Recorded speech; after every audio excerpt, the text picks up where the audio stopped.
Hi friends, నేను మీ Soujanya. Welcome to the Soujanya channel. ఈరోజు మన ఛానల్లో జీడిపప్పు ఉప్మా ఎలా చేయాలనేది చూపిస్తున్నాను. ఎక్కడే కానీ ఈ వీడియో మిస్ అవ్వకుండా, స్కిప్ చేయకుండా లాంగ్ వర్క్ అయితే కంటిన్యూగా చూసేయండి. మనం రొటీన్గా చేసుకునే ఉప్మా కాకుండా ఇలా జీడిపప్పు ఉప్మా కొంచెం వెరైటీగా చేసుకుంటే పిల్లలు చాలా అంటే చాలా ఇష్టంగా అయితే తింటారండి. చాలా టేస్టీగా కూడా ఉంటుంది. అండ్ అలాగే ఉప్మా అనేది చాలా హెల్తీ అండి. ఒకసారి జీడిపప్పు ఉప్మా ఎలా చేయాలనేది అయితే చూపిస్తాను, చూడండి.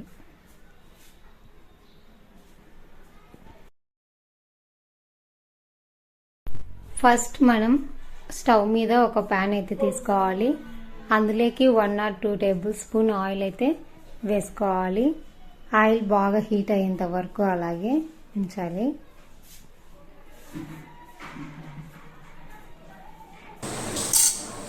ఆయిల్ బాగా హీట్ అయినాక అందులోకి పచ్చిశనగపప్పు, ఆవాలు, జీలకర్ర,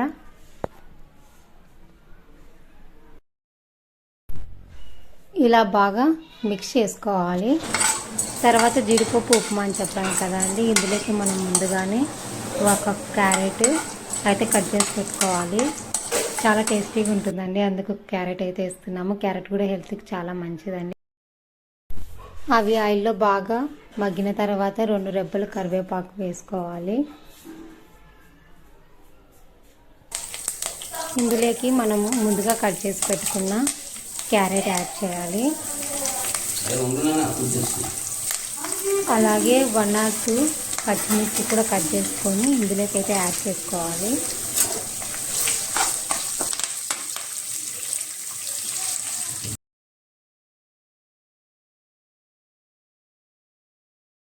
ఇలా 2 minutes బాగా మిక్స్ చేసుకున్న తర్వాత నెక్స్ట్ టేస్ట్ కోసం కొంచెం కొత్తిమీర అయితే వేసుకోవాలి. చాలా అంటే చాలా టేస్టీగా అయితే ఉంటుందండి జీడిపప్పు ఉప్మా. మనం రొటీన్గా చేసేలాగా కాకుండా ఇలా వెరైటీగా అయితే ట్రై చేయండి. పిల్లలు అయితే చాలా ఇష్టంగా అయితే తింటారు. నెక్స్ట్ జీడిపప్పు, వేరుశనగ పప్పు అయితే యాడ్ చేసుకోవాలండి. వేరుశనగ పప్పు అనేది ఆప్షనల్ అండి, అది మన చాయిస్. వేయాలనుకుంటే వేయచ్చు, లేదంటే లేదు. ఇంకా వీటన్నీ వేసేసి అయితే బాగా ఒక 2 minutes వరకు బాగా మగ్గనివ్వాలండి. ఇక్కడ మీకు చూపిస్తున్నాను కదా, ఆ మిక్చర్ అనేది ఈ కంటెంట్లో వచ్చిన తర్వాత అయితే నెక్స్ట్ మనం వాటర్ అనేది యాడ్ చేసుకోవాలి. మనం చిన్న గ్లాస్ అయినా ఒక పెద్ద గ్లాస్ అయినా కానీ మనం ఉప్మా ఎంతైతే తీసుకుంటామో దానికి తగ్గట్టుగానే దానికి డబల్ వాటర్ అయితే తీసుకోవాలి. నేను ఈ గ్లాస్కి ఉప్మా అయితే తీసుకున్నానండి, అందుకు 2 glasses ఆఫ్ వాటర్ అయితే వేసాను. వాటర్ వేసాక ఇందులోకి తగినంత మన టేస్ట్కి తగ్గంత సాల్ట్ అయితే యాడ్ చేసుకోవాలి. ఈ వాటర్ అనేది బాగా మరగనివ్వాలండి. బాగా బాయిల్ అయ్యేంత వరకు అయితే మనం బాయిల్ చేయాలి. ఇక్కడ చూస్తున్నారు కదండి, ఇలా బాయిల్ అవుతూ ఉండాలి. ఇలా వాటర్ అనేది బాగా హీట్ అయిన తర్వాత నెక్స్ట్ మనం ఉప్మా అయితే సపరేట్ చేసి పెట్టుకున్నాం కదా 1 glass అని, ఆ ఉప్మా అయితే ఈ వాటర్లోకి అనేది యాడ్ చేసేయాలి. ఇంకా నెక్స్ట్ ఆ వాటర్లో ఈ మిక్చర్ అంతా బాగా అంటుకునేలాగా మిక్స్ చేస్తూ ఉండాలి అండి. ఆ వాటర్ కంటెంట్ తగ్గేంత వరకు ఇలా వాటర్లో అయితే మనం బాగా మిక్స్ చేస్తూ ఉండాలి, కలుపుతూ ఉండాలి ఉప్మా రవ్వని. ఇంకంతే అండి, టేస్టీ జీడిపప్పు ఉప్మా అయితే రెడీ.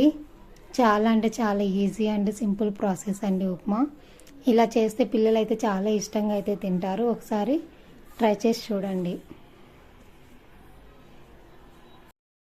ఒకసారి రొటీన్గా చేసే ఉప్మా లాగా కాకుండా ఒకసారి ఇలా వెరైటీగా ట్రై చేసి జీడిపప్పు ఉప్మా అయితే చేసి పెట్టండి. చాలా అంటే చాలా ఇష్టంగా తింటారు పిల్లలు.